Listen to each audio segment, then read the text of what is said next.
তো গাইস আর একটা ভিডিও নিয়ে চলে এসেছি। তো আজকে আমরা কাজে এসেছি নিউ আলিপুর। তো এটা ইংলিশ মিডিয়াম প্রাইভেট স্কুল দেখতেই পাচ্ছ।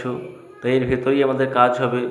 সব পুরানো বাথরুম ছিল, সব নতুন করে কাজ করা হবে। তো গাইস ভিডিওটা স্কিপ না করে পুরোটা দেখবেন।